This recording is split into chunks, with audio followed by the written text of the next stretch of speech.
ഈ കണ്ട ടോയ്ലറ്റ് ഇതിന് ഏകദേശം എത്ര രൂപ കോസ്റ്റ് വരും എന്നൊന്ന് പറയാമോ? ഇതിൻ്റെ കൺസ്ട്രക്ഷന് നിങ്ങൾ നേരിട്ട് പോയി കണ്ടതാണല്ലോ, എത്ര രൂപ വരും?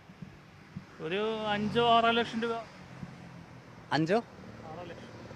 ഒരു ചാൻസും കൂടെ തരാം. I will give surprise gift for you. നിങ്ങളൊരു കൃത്യമായിട്ടുള്ളൊരു എമൗണ്ട് പറയാൻ തുടങ്ങി. 2 more chances.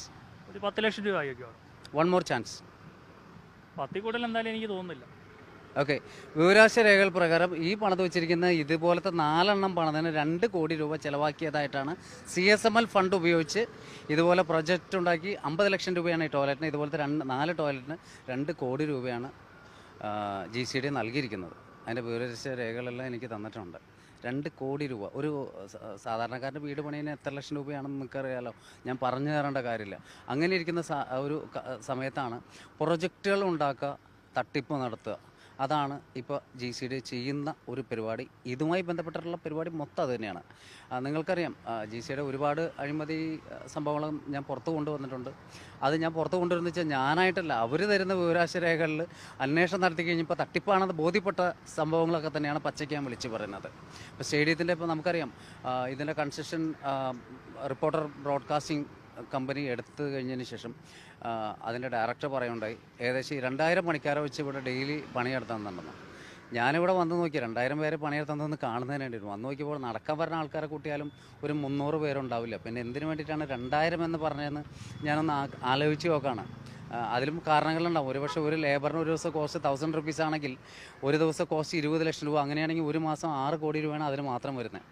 അപ്പോൾ 70 കോടി ഞാൻ മുടക്കും, 70 കോടി ഞാൻ മുടക്കുന്നു പറഞ്ഞതിൽ ഈ ഒരു തട്ടിപ്പും അതിൻ്റെ ഭാഗം തന്നെയല്ലേന്ന് ഞാൻ വിശ്വസിക്കുകയാണ്. കാരണം വേറെ നിവൃത്തിയില്ലല്ലോ. സ്റ്റേഡിയത്തിൽ ഏകദേശം 40 ലക്ഷത്തെ രൂപ മുടക്കി ക്ലീൻ ചെയ്യുന്നതിന് വേണ്ടി മാത്രം 40 ലക്ഷം രൂപ എല്ലാ വർഷവും GCD മുടക്കുന്നുണ്ട്.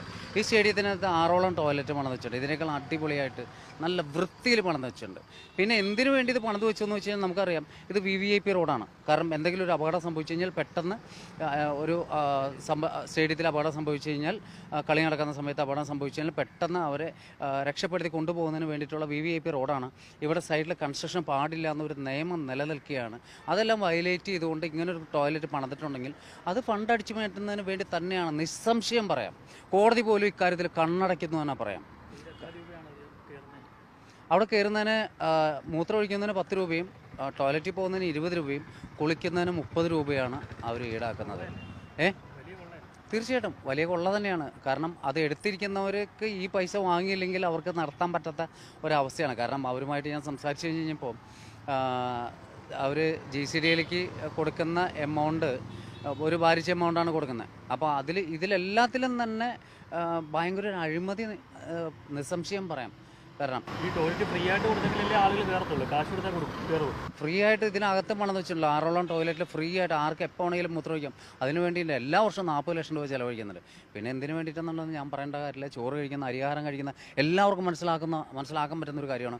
അതുമാത്രമല്ല, ഇതിൻ്റെ ചെയർമാനും വളരെ നന്നായിട്ട് അറിയാം, സെക്രട്ടറിക്ക് നന്നായിട്ട് അറിയാം ഇവിടെ നടക്കുന്ന ഓരോ കാര്യങ്ങളും. അവർക്ക് അറിയില്ല എന്ന് പറയാൻ പറ്റില്ല. കാരണം ഞാൻ ഒരു പ്രധാനപ്പെട്ട ഒരു കാര്യം പറയുന്നത് വെച്ചിട്ടുണ്ടെങ്കിൽ, ഞാൻ ഇവിടെ ഇതുമായി ബന്ധപ്പെട്ടിട്ടുള്ള സുരക്ഷാ വീഴ്ചയുമായി ബന്ധപ്പെട്ട് കൊടുത്തിരിക്കുന്ന കാര്യങ്ങളിൽ പോലെ അവർ കൃത്യമായിട്ട് എനിക്ക് വിവരാവകാശം തന്നിരിക്കുകയാണ്.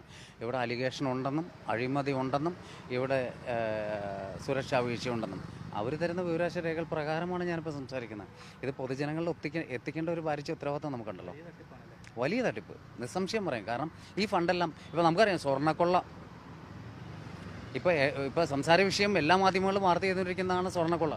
ആ സ്വർണ്ണക്കൊള്ള വിട്ടിട്ട് നിങ്ങൾ സ്റ്റേഡിയത്തിൽ നടക്കുന്ന അലിഗേഷൻ വേണ്ട. സ്റ്റേഡിയം പോട്ടെ, GCDയുടെ അലിഗേഷൻ മാത്രം എടുത്തു പറയുകയാണെങ്കിൽ കോടികളുടെ കൊള്ളയാണ്. കാരണം നമുക്കറിയാം, മുണ്ടമ്പേലിയിൽ ലൈഫ് മിഷൻ്റെ പദ്ധതിയുടെ ഭാഗമായിട്ട് കുറച്ച് 86 ഫ്ലാറ്റ് പണിത് കൊടുത്തിട്ടുണ്ട്. ഇവിടുത്തെ കോളനിയിൽ, ഗാന്ധിനഗർ കോളനിയിൽ താമസിച്ചിരുന്ന 86 ഫാമിലി അവിടെ കൊണ്ടുപോയി. അവർ നിരന്തരം വിളിക്കായിരുന്നു, പണിത് അന്ന് മുതൽ ചോർച്ചയാണ്, ഞങ്ങൾക്ക് ഇവിടെ കിടക്കാൻ പറ്റില്ല. പക്ഷേ അന്നൊന്നും ഞാൻ കാര്യമാക്കിയില്ല. ഒരു ദിവസം അവിടെ ഒരാൾ മരിച്ചു കിടക്കുന്നു പറഞ്ഞിട്ട് അവിടുത്തെ അസോസിയേഷൻ്റെ ഒരാൾ എന്നെ വിളിച്ചു. ഞാനവിടെ പോലീസിനെ അറിയിച്ചു, GCDയിലെ എഞ്ചിനീയർമാരെ അറിയിച്ചു. ഞാൻ അവിടെ ചെന്ന് നോക്കിയപ്പോൾ കാണുന്നത് ഒരാൾ മരിച്ചിട്ട് 3 ദിവസത്തിന് ശേഷമാണ് അയാൾ മരിച്ചത് പോലും അവിടെ അടുത്ത റൂമുകാർ പോലും അറിയുന്നത്. അത് എങ്ങനെ തൊട്ട് താഴെ താമസിക്കുന്ന വീടുകളിലേക്ക് ചുമരിലൂടെ രക്തം വാർന്നൊഴുകിയപ്പോൾ അവിടെ ചെന്ന് നോക്കിക്കഴിഞ്ഞ് കഴിഞ്ഞപ്പോൾ അതുമായി ബന്ധപ്പെട്ടിട്ട് വാർത്ത വൈറലാവുകയും അതിനെ തുടർന്ന് ഒരു പൊതുപ്രവർത്തകൻ നൽകിയ പരാതിയിൽ അത് നിർമ്മിച്ച ചീഫ് എൻജിനീയറിനെ ഓംബുഡ്സ്മാൻ വിളിച്ച് സ്റ്റേറ്റ്മെൻ്റ് എടുത്തപ്പോൾ 6.5 കോടി രൂപയെ ചിലവാക്കിയിട്ടുള്ളൂ എന്നാണ് അവർ മൊഴി കൊടുത്തതെന്ന് എനിക്കറിയാൻ കഴിഞ്ഞു. ഈ 6.5 കോടി കഴിഞ്ഞിട്ട് 18 കോടി രൂപയാണ് മൊത്തം ചിലവാക്കിയിരിക്കുന്നത്. ബാക്കി 11.5 കോടി എവിടെയെന്നുള്ള കോടതിയുടെ ചോദ്യത്തിന് അത് കൺസ്ട്രക്ഷൻ കമ്പനി കൊണ്ടുപോയി. ഈ കൺസ്ട്രക്ഷൻ കമ്പനിക്ക് കൊടുത്തതാര്, അതിൽ എത്ര കോടി രൂപ ഇവരെല്ലാവരും പൊട്ടടിച്ചിട്ടുണ്ട്, എത്ര പേര് ഇതിൽ GCയുടെ ചെയർമാനും സെക്രട്ടറിക്ക് അടക്കം കിട്ടില്ല. അല്ലെങ്കിൽ ഇതിന് ഈ 11.5 കോടി രൂപ അഴിമതി നടത്തിയെന്ന് ആ എഞ്ചിനീയർ സമ്മതിച്ച സ്ഥിതിക്ക് 11.5 കോടി എവിടെ, ആരാണ് ഈ ഒരു ദർഗാസ് പരസ്യം പോലും ചെയ്യാതെ ഒരു കൺസ്ട്രക്ഷൻ, തൃശ്ശൂരുള്ള ഒരു കൺസ്ട്രക്ഷൻ കമ്പനിയാണ്, അവർ പേര് വിവരങ്ങളെല്ലാം അടുത്ത വാർത്തയിൽ നമ്മൾ തീർച്ചയായിട്ടും വെളിപ്പെടുത്തുന്നതാണ്. ഈ കൺസ്ട്രക്ഷൻ കമ്പനിക്ക് എന്തിന് കൊടുത്തു എന്നുള്ളത് നമുക്ക് ഊഹിക്കാം. അവിടെ 86 വീട്ടുകാർ ഇപ്പോൾ ദുരിതത്തിലാണ്.